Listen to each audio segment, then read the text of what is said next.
There are forces of good and forces of evil at work in the world today. What are these forces? Who is responsible for the good? And who is responsible for the evil? Richard Schaff talks about current events which are rarely discussed by the mainstream media, events that affect us all. This program seeks to identify, to inform, and to equip the believer for what's ahead. Welcome to What in the World is Going On? This is What in the World is Going On. I am your host, Richard Schaff. Program is sponsored by Lincoln Log Homes. We're pro-Christian, pro-American, pro-life, pro-Second Amendment, here by the grace of God. Well, where do we start? I know you've been watching the show of clowns in our U.S. Congress. Wasn't it so educating? That while our president is out trying to keep the peace with a nuclear power that's gone rogue. What a difference a viewpoint makes. Let's look at it a little bit. The Democrats continue to act completely irresponsible regarding our national security. Last Wednesday, House Democrats spent the day parading desperate, disbarred attorney Michael Cohen out to attack Donald Trump while President Trump was in Hanoi, trying to denuclearize North Korea and formally end the Korean War. The House Democrats aren't interested in the safety and security of our country. They're interested in looking at President Trump's tax records. They gave a forum to Cohen, who admitted to lying to Congress, to have another day to lie and to attack President Trump. Cohen showed up represented by 4 attorneys led by Lanny Davis. Who's Lanny Davis? You know, the Clinton attorney. Why do you need 4 lawyers to tell the truth? Cohen pleaded guilty to a campaign violation that wasn't even a campaign violation. Why would he do that? North Korea many years ago was designated by President George W. Bush as one of the 3 countries in the axis of evil. North Korea was building its nuclear program and firing missiles over Japan, but they've stopped testing because of President Trump. A nuclear deal with North Korea would lessen the risk of war, which would increase the security of our own country. But the Democrats aren't interested in the safety and security of our country. They're more interested in attacking and weakening President Trump, setting him up for defeat in the 2020 election. While President Trump was meeting with Kim Jong-un and other North Korean leaders in Hanoi, the Democrats showcased Cohen, who will say anything to damage President Trump. The Democrats used their time for questions to attack President Trump and then ask Cohen if he agreed. Cohen's primary criminal conduct was 5 counts of tax fraud. He doesn't have anything truthful of substance to say against President Trump. If he did, Mueller would have had it a long time ago, and Cohen wouldn't be getting 3 years in prison. He could have made a deal to walk. Cohen went so far as to say that if President Trump loses the 2020 election, there will not be a peaceful transition. What idle thinking. But you see, this is representative of the nonsense that passes for a congressional hearing on the day President Trump was trying to negotiate a deal with North Korea. There's no question that the Democrats' Cohen circus was a distraction that could not in any way help President Trump negotiate the best deal he could for our country. Democrats' use of Cohen is consistent with their refusal to fund the border wall. Democrats agreed to a border fence back in 2006, but now they oppose funding the border wall or fence because they want to weaken President Trump for the 2020 election. The Democrats oppose securing our border. They staged their Cohen circus to weaken President Trump at this crucial time. They're using the desperate Cohen and will throw him away when they're done with him. By their conduct, the Democrats have proven they don't care about the safety and security of our country. Same subject. Congressman that I hadn't even heard of made a pretty interesting observation here. He said the Cohen hearing was, quote, swamp in action. Democrats, by bringing President Donald Trump's former attorney Michael Cohen in for testimony on the same day the President and North Korea Chairman Un were meeting, showed they're more interested in political theater in it rather than doing their job the job their constituents want them to do. It was a quote from Congressman Tip Joy, out of Texas, I believe. He said, and I'm quoting, "People back home are excited about what the president's doing, not what Congress is doing." He said this on Fox and Friends. He said, and I continue to quote him, "They want a balanced budget. They want to get spiraling health care costs under control." Instead, what they saw yesterday was a bunch of games. They saw the circus. They saw the swamp in action. I think they're frustrated watching the Democratic Party pull up a witness like Michael Cohen, who is so untrustworthy by definition. His words, Joy's, not mine. He says he does not think it's important that Cohen said that there was no collusion with Russia, but there were several other points that contradicted his own testimony on other matters. We saw he actually testified they would be happy to hand over recordings of clients to the Democrats on the committee, notwithstanding the fact that he has a duty to, as a lawyer, to withhold that because it's privileged information. But Cohen would give it up. He'd give anything up. Joy said he thinks the Oversight Committee should do its job, which is oversight and government reform, and if someone comes in to testify, to call his Deputy Attorney General Rod Rosenstein to find out what's happening in the Department of Justice over it. Pretty good thoughts, aren't they? But that wasn't their purpose at all. Meanwhile, Jim Jordan, he exposes the Dems' impeachment strategy. He did a good job in there. I was real proud of Congressman Jordan out of Ohio. He said, and I quote, "The Democrats don't care." He said this in his opening remarks last Wednesday at the House Oversight Committee hearing for President Donald Trump's former personal lawyer, Michael Cohen. Jordan then zeroed in on the real reason behind the Democrats' call for Cohen's testimony. He said, and I quote him, "They just want to use you. You're their patsy today. They want to find someone, somewhere, to say something so they can remove the president." A quote from Jim Jordan. That would be impeachment, you know. From there, the hearing descended into several heated exchanges between members of both parties, one another, and sometimes with Cohen. There were a few important points to note. However, first off, Cohen did nothing to negate Trump's recent characterization of him as a, quote, proven liar, and Trump's word, and the man who was lying to reduce his jail time. In fact, it appears Cohen often lied again during his testimony when he claimed that he didn't want a job in the White House. That statement does not jive with what he'd told friends privately and colleagues. They'd captured it in seized text messages. He expected to get an important job within the administration. As we noted, Cohen admitted he had no evidence to support the long-running Trump-Russia collusion narrative. Wasn't anything there. Cohen's testimony actually exonerated Trump in the charge of Russian collusion and undercuts his own claim of campaign finance violations. Cohen stated that Trump never fully intended or expected to win the election. Rather, his aim was only to, quote, market himself, or to, quote, build his own wealth and power. Trump had no intention of winning, simply running. This according to Cohen. In the end, little new information was gleaned from Cohen, and none of it appears to be legally damaging to Trump, even as much as the mainstream media seeks to spin it as such. They said the factor that may be most damaging to Trump is having hired Cohen in the first place. What does it say about Trump's decision-making when he hired and retained for over a decade of Cohen's obviously poor character? Well said, well thought out. Meanwhile, on the international scene, Trump, North Korea, China, the walkout with strategy. "Sometimes you have to walk," said President Trump after walking out of a summit meeting with North Korean despot Kim Un, and a move reminiscent of Ronald Reagan's stand in 1986. Trump concluded that Kim was insufficiently willing to move on some key negotiating points. So he left. It was about sanctions, Trump said. Basically, they wanted the sanctions lifted in their entirety. We couldn't do that. They were willing to denuke a large portion of the area that we wanted, but we couldn't give it all up just for sanctions. We couldn't give all the sanctions up for that. He added, "I'd much rather do it right than fast. We're in a position to do something very special." In other words, Trump wasn't looking for a Barack Obama-style legacy checkmark like the disastrous Iran nuke deal. As we've said many times, these nuclear negotiations are closely tied to trade negotiations with Kim's puppet master in Beijing.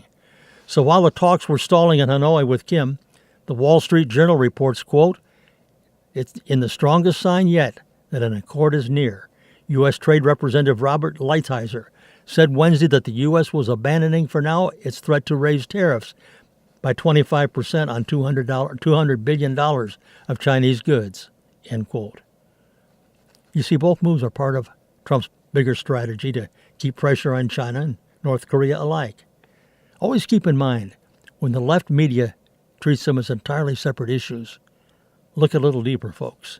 There may be something else involved. We saw live on TV the shame and degradation of the Democratic Party.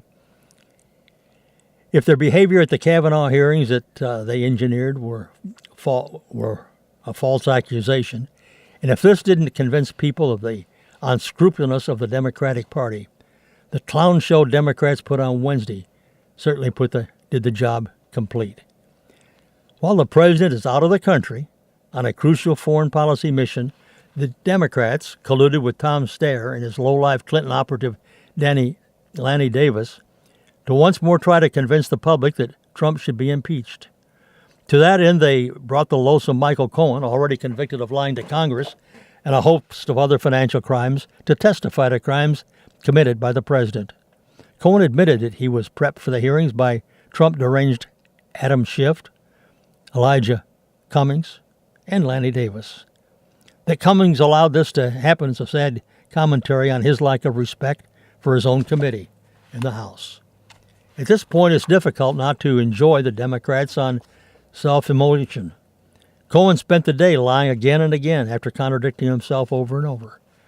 The entire spectacle is proof that the Democratic Party, as many have observed, hates this president so much that its members are willing to do great harm to the nation. Every Democrat who participated in this pathetic display should be forever ashamed of himself. All of them have sullied the office that they hold.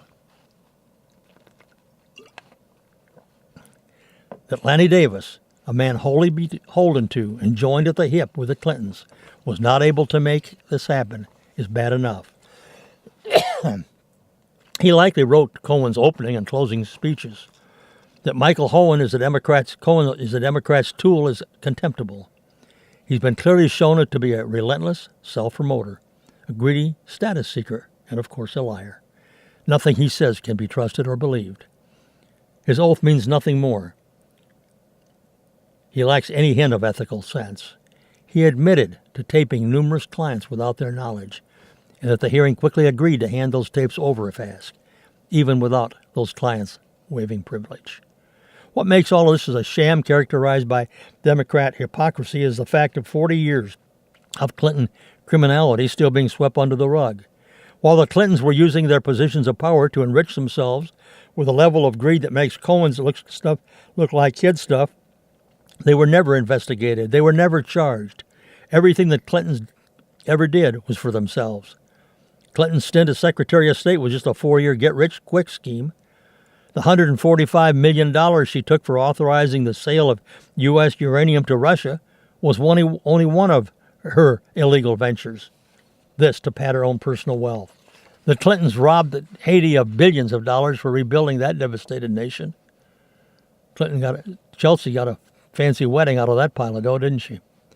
The D.C. swamp is indeed filled with scoundrels, nearly all of them members of the media, the Democrat Party, and the intelligence institutions that were weaponized by Obama. Comey, McCabe, Brennan, and Clapper and that crowd over at the FBI, the CIA, the DOJ, they all colluded to bring down Trump the candidate, then Trump the president, with wholly fabricated accusations, illegal surveillance, and falsified material. Then there are the usual suspects, Schiff, Nadler, Schumer, Pelosi, Waters, these who intended to see the president impeached no matter what it takes. Each of them have likely committed much more serious crimes themselves, whether it's financial, ethical, or constitutional, than Trump ever did. Not one of them has ever, in all their collective years in office, accomplished a fraction of what Trump has done for the good of America in 2 short years. The Republicans on the committee were stellar, especially Jordan and Mark Meadows. Jordan's open speech put the day's event in context. In a feeble attempt by people who hate Trump so much that they have bled their own characters dry of any shred of love or country. It was Meadows who tweeted, quote, as Michael Cohen speaks, think of how remarkable that it is. A man convicted of lying to Congress is now appearing before Congress again just weeks later, invited by the Democrats as their star witness. All the while, the left hails his every word as gospel. You know, Mark Meadows is a congressman here in North Carolina. Wouldn't it be great to one day refer to him properly as Senator Meadows? Anyway, with this stunt, the Democrat Party's further demeaned itself, humiliated itself. Meanwhile, the president's in Hanoi trying to get the Norks to denuclearize. India and Pakistan are on the verge of war. If you didn't know it, they're both nuclear-armed nations. And the Democrats and their handmaidens in the media are busy pretending Michael Cohen's testimony is valid. And it's not. He's just the weak symbol of the imploding Democrat Party. A sorry lot, to be sure. Oh, no, a little sidebar here. Did you see our old Senator Tillis voting to block Trump's national emergency? That's what he says he's going to do. Tom Tillis says he's all for border security, but he's going to vote for a resolution to block Donald Trump's national emergency declaration on the southern border. In an opinion piece posted last Monday by the Washington Post, Tillis argued the declaration would set a precedent that could be used by future presidents to fund policy projects that Congress rejects. His decision, coming ahead of a vote by the Democrat-controlled House, they already passed the resolution. Well, now it brings the Senate one vote closer to passage of the block. 4 GOP votes are needed in the Senate to pass the measure and sink Trump's declaration. Susan Collins of Maine, Lisa Murkowski of Alaska are both viewed as supporters of the block. Trump, of course, has threatened to veto the resolution, if it makes it to his desk. Tillis said, as a U.S. Senator, I cannot justify providing the executive with more ways to bypass Congress. As a conservative, I cannot endorse a president that I know future left-wing presidents will exploit and advance radical policies that will erode economic and individual freedoms. That from Mel Tillis. Aren't you proud of him? Well, folks, I personally think it's time for a conservative to run in the primary against Tillis. And as I just mentioned, can you think of anybody better than Mark Meadows? By the way, on Meadows, he wants the criminal referral against Cohen filed. That's right, Mark Meadows, Republican of North Carolina, wants a criminal referral against President Donald Trump's former lawyer Michael Cohen for violating federal lobbying laws. Cohen's request came after he questioned Cohen about money he received from BTA Bank in Kazakhstan during the testimony by the president's former fixer before the House Oversight Committee. In response to the question, Cohen said, quote, the former CEO of that bank had absconded with between $4 and $6 billion, and some of that money was here in the United States, and they sought my assistance in finding locating that money and helping him collect it. A request by Meadows that at its next meeting the committee will look in a bipartisan way at criminal referrals against Cohen was, of course, denied by committee chairman Elijah Cummings. The statute Meadows was seeking, a criminal referral against Cohen, was FARA, that's the Foreign Agents Registration Act, which is a 1938 law that requires lobbyists to disclose work they perform for foreign countries. Obviously, Cohen had. Why isn't he charged? We know why, don't we? And folks, why is Trump so successful? Let's look at this. I think it's patriotism. The driving force behind Trump's winning for America is his powerful patriotism. Patriotism is a virtue that our politicians talk about a lot in utterly empty ways. Many Democrats think it is a vice. The left wing of the Democrat Party makes it for white nationalism. They mistakenly think it is. That's right. But Trump lives American patriotism. It's not white nationalism. It's the reason he ran for president, and one of the reasons that he won. You see, he knows we are a great country. Trump recognizes and is uncomfortable with power. His personal power, America's power. He doesn't think twice, and he does not think that power is toxic. He thinks America and presidential power is a wonderful and meant to be used for our common national good. Our president loves to build. He used to build big apartment buildings and hotel towers with his name on them. Now he's building up America because he loves America.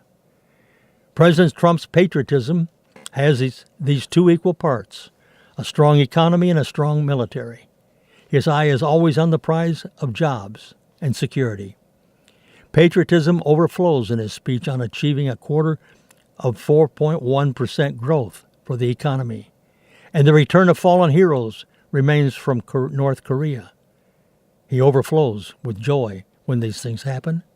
In everything we do and every action we take, we're fighting for loyal, hardworking, patriotic citizens of our blessed nation. We're making our country great again. We're respected again all over the world. Our military will soon be stronger than it ever has been, by far. Unlike his political rivals, President Trump wants to use our full power.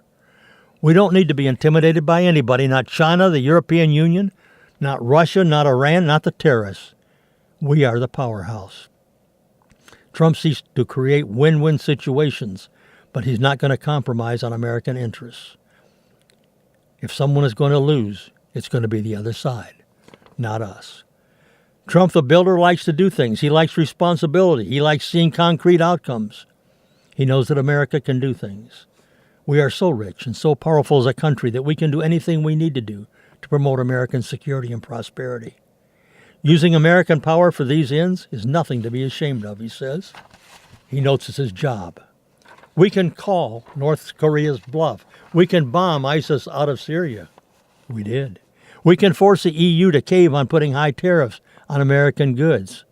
We did. We can say no to China stealing our innovations, our products, and our jobs. We have. We don't need to fear anybody and anything. We're the big guys. We can move the embassy to Jerusalem. We did. You don't need to avoid doing the right thing because of threats from pipsqueak terrorists like the Palestinians, he notes. How refreshing and heartening this is to his voters. Trump has applied the power of his pluralistic personality to work for us, for the welfare of individual Americans and for our well-being as a nation. He sincerely has heart for ordinary people. We see it in how he fights for better treatment for our men and women in uniform, military, police, firefighters, border patrol. As a patriot, he respects even reverses, the individuals who dedicate and sometimes sacrifice their lives, but they're there to help us. The people in the reserves, they also help to keep us safe. We see it in how he fights for jobs for workers, white, black, brown, men and women. Patriotism is love of country and loyalty to our fellow citizens. A steel worker returned to work under Trump's flourishing economy teared up as he told a reporter, quote, "It's just nice to know that we've got someone fighting for us," end quote. We're so sick of most Republican politicians who seem to care only about their personal wealth and power. They're not dependent on their voters, and they care only about their donors and their relationship with other D.C. power brokers and the lobbyists who will rehire them when they retire. They like power, their personal power, power to flout the desires of their voters. We're even sicker of the Democrats' anti-patriotism. Obama's core belief was the moral necessity to atone for American power. President Obama and his enthusiastic progressive followers wanted us to be a less powerful country. Obama wanted us to have a smaller economy. 2% growth was an acceptable new normal to him. Democrats actively wish to destroy our coal and fracking industry and jack up energy prices, which shrinks the whole economy. They want more people dependent on welfare not working. Looking at the candidates now that we have for 2020, the senators that are out there, what are they advocating? Doesn't it scare the heck out of you? Obama's international policies aimed at less power for America. His appallingly invited Russia into the Middle East. something American presidents had successfully blocked since Eisenhower. Obama withdrew from our alliance with Eastern Europe, the Saudis, Israelis, and the Egyptians while building up our enemy, Iran. He refined our refugee policy to include every potential victim of domestic violence or crime, throwing our borders open to all the poor people of the world. He actively worked to weaken our military and starve our forces of the men and material they need to protect us. Another conservative part of President Trump's patriotism is never recognized and lauded as he deserves. As the president said, when you open your heart to patriotism, there's no room for prejudice. He includes the whole country in his love for country. White, black, brown, rich, poor, male, female, city, country. He has a heart for the desires of Americans in every demographic category. All who want great schools for their children, safe neighborhoods for their families, and good jobs for themselves. Focusing on these human goals brings us together, he notes. President Trump has earned boasting rights on delivering for all Americans. We're in the midst of the longest positive job growth streak in history. New unemployment claims have recently achieved their lowest levels in almost half a century. The African American unemployment rate has achieved the lowest level in recorded history. The Hispanic unemployment rate has reached the lowest level in history. The Asian unemployment rate has recently reached that lowest level in history. Women unemployment rate recently reached the lowest level in 65 years, and soon it's going to be for history. Give him a couple more weeks. He wants us all to be winners. He wants to win for all of us, and he is winning. In a speech to veterans on his first 4th of July as president, our commander-in-chief began with a servant's heart. He got the VA reform that has eluded Washington for 40 years, the ability to fire do-nothing incompetent bureaucrats so service to veterans could be improved. Now you can say you're fired. I can promise you we will always take care of our great veterans. After that, he talked about his vision of patriotism. He could have been talking about himself. Thank you. I love you too. You have shared your blood. You've poured your love, and you've bared your soul in defense of our country, our people, and our great American flag. Your loyalty to our American nation is measured not in words, but deeds. You've run past the gates of hell to fight and win for America. The story of America's men and women in uniform is a story of freedom overcoming oppression, the strong protecting the weak, and good defeating evil. Trump's last words to the vets, and I quote, "I want you all, and all our wounded warriors, to know you have an entire nation of more than 300 people behind you, and our nation is getting stronger again. Have you noticed?" End quote from our president. And thank you, Mr. President.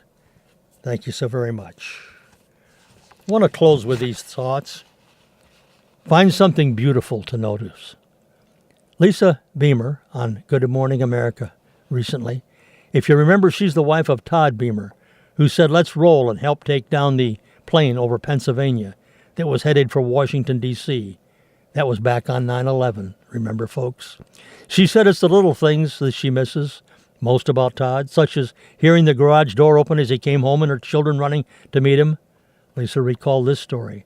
"I had a very special teacher in high school many years ago whose husband died suddenly of a heart attack. About a week after his death, she shared some of her insight with a classroom full of students. As the late afternoon sunlight came streaming in through the classroom windows, and the class was getting nearly over, she moved a few things aside to the edge of her desk and sat down. With a gentle look of reflection on her face, she paused and said, 'Class is over. I'd like to share with all of you a thought that's unrelated to class, but which I feel is so very important. Each of us are put here on earth to learn, share, love, appreciate, and give of ourselves. None of us knows when this fantastic experience will end. It can be taken away at any moment.